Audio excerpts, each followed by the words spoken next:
میرے بھائی ہم بہتوں کا ذکر کر چکے ہیں, اب ذرا حضور کا ذکر کریں, اپنی اولاد کے سینے میں عشق رسول پیدا کریں, محبت رسول پیدا کریں. تو ایک چھوٹی بہت مختصر سی بات سے آغاز کرتے ہیں. کوئی بندہ ہو, اس کی کوئی ایک چیز لے لیتے, کچھ لے لیں, چلیں دماغ میں کیا آ رہا ہے اس وقت, چلیں اس کا تھوک لے لیں, کسی بھی آدمی کا تھوک لے لیں. تھوک کسی کا بھی اچھا نہیں ہوتا. تھوک سمجھتے ہیں نا, منہ سے جو لعاب نکلتا ہے اس کو کیا کہتے ہیں, تھوک کہتے ہیں, اس کو لعاب بھی کہتے ہیں, ٹھیک ہے. تو تھوک کسی کا بھی اچھا نہیں ہوتا. مفتی صاحب ہو, مولانا صاحب ہو, وکیل صاحب ہو, ڈاکٹر صاحب ہو, انجینئر صاحب ہو, کسی کا تھوک اگر معاذ اللہ ثم معاذ اللہ, اگر سمجھانے کے لیے کہہ رہا ہوں, ملانے کے لیے نہیں کہہ رہا ہوں, اگر آپ لوگ اتنا پیار کر رہے ہیں, مسافہ کر رہے ہیں, ہاتھ چوم رہے ہیں, اگر گلاس کے اندر میں تھوک دوں کوئی نہیں پیے گا, اور پینا بھی نہیں چاہیے. اسلام کے اندر بھکتی ہے, اندھ بھکتی ہے. اسلام میں ہم بھکت ہیں لیکن اندھ بھکت نہیں ہے. اسلام آنکھ کھول کر زندگی گزارنے کا حکم دیتا ہے, جو مذہب نماز میں آنکھ بند کرنے کی اجازت نہیں دیتا. سمجھ میں آتی ہے میری بات آپ کو؟ جو مذہب, آپ علماء سے مسئلہ پوچھیں, مفتیوں سے, آپ نماز میں آنکھ بند نہیں کر سکتے. نماز میں آنکھ, سنت یہ ہے کہ نماز آنکھ کھول کے پڑھو. جو مذہب عبادت آنکھ کھول کر کرنے کا حکم دیتا ہو, وہ تجارت میں آنکھ کھولنے کی اجازت کیوں نہیں دے گا؟ وہ عقیدت میں آنکھ کھول کر زندگی گزارنے کی اجازت کیوں نہیں دے گا؟ ہمارے یہاں بھکتی تو اگر کوئی پیر صاحب یا مولانا صاحب گلاس میں تھوک دے تو اچھی بات ہے, لیکن تھوک دے ہم نہیں پیتے, کیونکہ تھوک اچھی چیز, تھوک کسی کا بھی ہو اس میں جراثیم ہوں گے, سچی بات ہے. یہ دیکھیے, یہ جو ممبر ہے نا, یہاں 2 اور 2 4, 2 اور 2 3 اور 5 نہیں ہے, یہاں 3 5 نہیں کرتے, اور جو 3 5 کرتا ہے اس کو یہاں بیٹھنے کے وہ قابل نہیں رہتا. ہاں, یہاں 3 5 کرنے والے کی جگہ یہاں 2 اور 2 4 والے کی جگہ ہے. گنتی بھی 4 ہے اور ہمارے یار بھی 4 ہیں, حضور کے یار بھی 4 ہیں, ہم 4 یاروں کے ماننے والے ہیں. بہرحال عرس کی تقریب ہے تو میں اس طرح کی بات نہیں کرتا, لیکن آپ بات سمجھیں کہ اگر کوئی پھونک دے تو اچھی بات ہے. پھونکنے میں دم ہے اور تھوکنے میں بیماری ہے. سمجھ آئی بات؟ یہ ہے تھوک. اسی لیے جگہ جگہ لکھا رہتا ہے تھوکنا منع ہے. جو لوگ کہتے ہیں نا ہم نبی کی طرح ہیں, وہ مولویوں کو بھی تھوکنے کی اجازت نہیں ہے, ان کو بھی, وہ بھی نہیں تھوک سکتے, کوئی نہیں تھوک سکتا. تھوک ہے. بچے بھی ہمارا تھوک پسند نہیں کرتے, بلکہ تقریر میں بھی بہت احتیاط سے بولنا پڑتا ہے. کبھی تھوک نکلنے لگے نا تو لوگ گھن کرتے ہیں. تھوکنے سے بھی احتیاط کرنا پڑتا ہے, لوگ تھوکنے میں بھی گھن کرتے. کرنا چاہیے, اچھی بات ہے, زندہ قوموں کی علامت ہے. جو غلط ہے وہ غلط ہے, جو برا ہے وہ برا ہے. یہ بات سمجھ آئی. لیکن اب آئیے, سب کے تھوک کا آپ نے ذکر سن لیا. تھوک مطلب بیماری ہے, تھوک مطلب جراثیم, تھوک مطلب بدبو, تھوک مطلب نقصان, یہ آپ نے سن لیا. لیکن اب آئیے, جس نبی کا ہم کلمہ پڑھتے ہیں ان کا جو لعاب ہے, اور لعاب ہے, ایک لعاب رسول ہے, یعنی تھوک ایک لعاب رسول ہے, اس کے کام کتنے ہیں اب ذرا اندازہ کیجئے. عاشورہ کے دن عورتیں اپنے بچوں کو لے کر آتی تھی, یا رسول اللہ ہم روزے سے ہیں, ان بچوں کو دودھ کیسے پلائیں, اس لیے کہ دن بھر اگر ان کو دودھ پلائیں گے تو ہمارے روزے کا کیا. تو اللہ کے رسول کیا کرتے تھے, اپنے منہ سے لعاب نکال کے جس بچے کے منہ میں ڈال دیتے تھے. صبح کو جس بچے کے منہ میں لعاب چلا گیا, شام تک وہ بچہ دودھ کے لیے روتا نہیں تھا, اس کو بھوک نہیں لگتی تھی. یہ مصطفیٰ جان رحمت کا لعاب ہے. اب اندازہ کریں, یہی لعاب اگر بچوں کے منہ میں جا رہا ہے تو شام تک ان کو بھوک نہیں لگ رہی ہے. یہی لعاب اگر کھاری کنویں میں جا رہا ہے تو کھاری کنویں میٹھے ہو رہے ہیں. اور کیسے میٹھے ہو رہے ہیں, ایک بار لعاب ڈالا تو قیامت تک کے کنواں میٹھا ہو گیا, اس کا کھارا پانی جو ہے وہ ہمیشہ ہمیشہ کے لیے میٹھا ہو گیا. ارے 1450 سال پہلے لعاب ڈالا تھا, جا کے مدینہ منورہ کے کنووں کا پانی پیو, اب بھی وہ کنووں کے اندر وہ لذت ہے. خدا کی عزت کی قسم, میٹھے سے میٹھے پانی میں وہ لذت نہیں ملتی جو لعاب ملے ہوئے کنووں کے اندر لذت ملا کرتی ہے. ایک الگ ہی تاثیر ہے, ایک الگ ہی لذت ہے. پھر اس کے بعد صرف کھاری کنویں میٹھے نہیں ہوتے, بلکہ سوکھے کنویں میں پانی ڈال دیا, سوکھے کنویں میں لعاب ڈال دیا جائے تو وہ کنواں جو ہے پانی سے بھرتا ہوا نظر آتا ہے. دیکھ رہے لعاب کا کام. اس کے بعد اندازہ فرمائے, حضرت قتادہ کی آنکھ میں ڈھیلا جو ہے وہ باہر آ گیا, تو قتادہ آنکھ کا ڈھیلا ہاتھ میں لے کر آئے. یا رسول اللہ میری آنکھ ہی نکل گئی. اللہ کے رسول نے اپنا لعاب نکالا اور لعاب نکال کر کے قتادہ کی آنکھ پہ لگا دیا, اور آنکھ پہ لگانے کے بعد اللہ کے رسول نے وہاں رکھ کر کے ہاتھ پھیر دیا. قتادہ کہتے خدا کی عزت کی قسم, جو آنکھ میری پیدائشی تھی اس سے زیادہ روشنی اللہ نے اس آنکھ میں عطا فرمائی جو نبی کے لعاب کے ساتھ لگی ہوئی تھی. اندازہ کرے, یہ لعاب رسول ہے. کنویں میں ڈالا تو کھارا پانی میٹھا ہو گیا, سوکھے میں ڈالا تو پانی آ گیا, قتادہ کی آنکھ میں لگا دیا. اس کے بعد اب آ جائیے, اللہ اکبر, خیبر, اللہ اکبر, خیبر کا دن ہے, فوج جاتی ہے واپس آتی ہے, جاتی واپس آتی ہے. میرے نبی نے فرمایا کل میں جھنڈا اس کو دوں گا کہ جس کے ہاتھ پر جو ہے خیبر فتح ہوگا. یہ خیبر سب بیان کرتے ہیں, اور ساتھ میں ظالم یہ بھی کہتے ہیں معاذ اللہ کہ کل کیا ہونے والا ہے کسی کو خبر نہیں. نبی کل کی خبر دے رہے ہیں, کل جھنڈا اس کو دوں گا جس کے ہاتھ پر خیبر فتح ہو ہو جائے گا. اندازہ فرمائے یعنی نبی کل کی خبر دے رہے ہیں. یاد رکھنا قرآن نے جو کہا کل کی بات کسی کو نہیں معلوم. سورہ لقمان کی آخری آیتوں میں بالکل سچ ہے. اگر اللہ نہ بتائے تو کسی کو نہیں پتا, اور اگر اللہ بتا دے تو پھر سب کو پتا چل جاتا ہے. خدا کے اذن سے سب کو معلوم ہو جاتا ہے. اسے علم عطائی کہتے ہیں. اللہ اکبر. حضور علیہ السلام فرماتے کل جھنڈا اس کو دوں. میں ابھی خیبر نہیں پڑھ رہا ہوں, صرف میں نبی کے لعاب کی برکت بنا. کل جھنڈا اس کو دوں گا کہ جس کے ہاں پہ خیبر فتح ہو. وہ فرار نہیں ہوگا, وہ کرار ہوگا. کرار کا مطلب پلٹ پلٹ کے حملہ کرنے والا. اب سب لوگ پوری رات بے چینی میں گزارتے ہیں کہ کل جھنڈا کس کو ملے گا, کیونکہ کل جھنڈا جس کو ملے گا اس کو بہت ڈگریاں ملے گی. نمبر 1 اس کو کرار کی ڈگری ملے گی, فاتح خیبر ہونے کی ڈگری ملے گی. 3 وہ محبوب خدا و رسول ہے. 4 محب خدا و رسول ہے. کتنی ڈی سب لوگ انتظار کر. صبح ہوئی تو کچھ لوگ پنجوں پہ کھڑے ہو گئے کہ حضور مجھے دیکھ کر کے کہیں, لیکن حضور کی عادت تھی حضور منہ دیکھ کر ذمہ داری نہیں دیتے تھے. حضور تو جس کو جو بھی کام دیتے تھے اللہ کے حکم سے دیتے تھے. حضور نے کوئی کام چہرہ دیکھ کر کے نہیں کیا. اللہ کے ہر کام ان کا اللہ کے وہ تو بولتے بھی اللہ کے حکم کے بغیر نہیں تھے. وما ينطق عن الهوى ان هو الا وحي يوحى. وہ جو کچھ کہتے خدا کا فرمان کہتے ہیں. غور سے سننا. اب حضور نے سب کو دیکھا, کیونکہ حکم ربی ہے. سب کو دیکھا, سب کھڑے ہیں, ایک نہیں ہے. اگر مجھے پانی کی پیاس لگی نہیں ہے سمجھانے کی, تو پانی کی پیاس جو سامنے ہوگا, جو قریبی بچہ ہوگا, اے بیٹا پانی پلاؤ, ہے نا. کوئی اور چیز کی ضرورت ہوگی, بیٹا یہ لا. جو سامنے ہوتا ہے کام اس کو بولا جاتا ہے. مگر یہ حضور ہیں. میں چہرہ دیکھ کے کام بول رہا ہوں نا, تو جو قریب ہوگا اس کو بولوں گا, جو سامنے ہوگا اس کو بولوں گا. لیکن حضور ہے, وہاں چہرہ نہیں دیکھنا, وہاں اللہ کے حکم پہ سب کام. یہ بھی یاد رکھنا, اگر علی کو جھنڈا دے رہے مولا علی کو اللہ کے حکم سے, اور ابو بکر کو مسلح دے رہے تو اللہ کے حکم سے.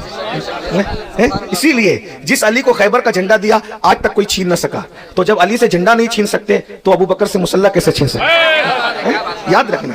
دیا وہاں بھی اللہ کا حکم ہے, یہاں بھی اللہ کا حکم ہے. اور یہ دونوں چٹر ہیں. یہ دونوں چٹر جو کہتے ہیں کہ ہم ابو بکر سے مسلح چھین لیں گے, چٹر ہے. وہ کہتے ہیں خیبر والے سے جھنڈا چھین لیں گے. ارے نہ یہ چھین پاؤ گے, نہ نبی کا دیا ہوا کوئی نہیں چھین سکتے. نبی کا دیا ہوا کوئی نہیں. تم دونوں چٹر ہو, لیکن ہم اہل سنت ہے, جھنڈے والے کو بھی مانتے ہیں, مسلح والے کو بھی مانتے ہیں. جس کے کندھوں پہ نبی سوار ہوئے اس ابو بکر کو بھی مانتے ہیں, اور جس کو اپنے کندھے پہ سوار کیا اس مولا علی کو بھی مانتے ہیں. ہجرت کی رات جس کے ساتھ گئے اس ابو بکر کو بھی مانتے ہیں, اور جس کو بستر پہ سلا گئے اس کو بھی مانتے ہیں. ہمارا اہل سنت کا ہے بیڑا پار, اصحاب حضور نجم ہے اور ناؤ ہے, اطرت رسول اللہ کی. بہرحال بات آ گئی. عرض کیا کر رہا تھا کہ اللہ کے رسول علیہ السلام نے سب کو دیکھا, اور دیکھنے کے بعد اینا علی, علی کہاں ہے؟ لوگوں نے کہا حضور وہ بیمار ہے. بھائی انسان بیمار ہو تو آدمی کام چلا لیتا ہے, ٹھیک ہے وہ بیمار ہے تو کوئی اور, لیکن یہ ہم ہیں. اگر اللہ نہ کرے آج امین القادری بیمار پڑ جاتا تو آپ کا جلسہ کینسل ہوتا؟ نہیں کینسل ہوتا. جلسے والے کسی اور مقرر کا انتظام کرے, تو نہ صحیح کوئی اور ہے. لیکن یہ حضور ہیں. ہم بیمار آدمی کی وجہ سے آدمی تبدیل کر دیتے ہیں, لیکن حضور سے کہا نا یا رسول اللہ علی بیمار ہے, کیا ہوا؟ اب بیماری بھی ایسی ہے کہ کام نہیں ہو سکتا کچھ. بھائی بخار ہو تو بھی آدمی کچھ کسی بھی اعتبار سے چلتے پھرتے گرتے پڑتے کام کر لیتا ہے, بخار ہو.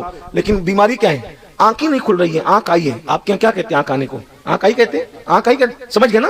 وہ بہت دکھتی آنکھیں, بہت دکھتی. آنکھ آئی ہے, آنکھ کھلتی نہیں, وہ آنکھ آئی ہے. لوگ آقا نے بلاؤ اس کو. لوگ مولا علی کو سہارا دے کر لائے, جو علی ہم سب کا سہارا ہے. آنکھ نہیں کھل رہی تھی, ان کو لے کر کے حضور نے فرمایا کیا ہوا؟ اس کی حضور میری آنکھ آئی ہے. سرکار علیہ السلام نے کیا کیا؟ اپنا لعاب نکالا, مولا علی کی آنکھ میں لگا دیا. نبی کا لعاب جب آنکھ میں لگا اسی وقت آنکھیں کھل گئی. اور مولا مشکل کشا فرماتے جس دن سے نبی نے میری آنکھوں میں اپنا لعاب ڈالا ہے اس کے بعد سے میری آنکھوں میں کبھی کوئی تکلیف ہی نہیں ہوئی. یہ اپنے نبی کے لعاب کا اثر ہے. میں ایک لعاب کی بات کر رہا ہوں. اب یہی لعاب سن لیجئے, یہی لعاب حضرت جابر کے گھر کے کھانے میں پڑ جائے. سبحان اللہ. سنا ہے پتا ہے آپ کو؟ پتا ہے یہ بات؟ نبی کے لعاب مختصر پڑھتا ہوں 2 منٹ کے اندر, پھر بات ختم کرنے کی طرف لے جاتا ہوں. اللہ کے رسول علیہ السلام, جنگ خندق کا موقع ہے. میں عرض کروں نا, آپ تھک تو نہیں گئے نا؟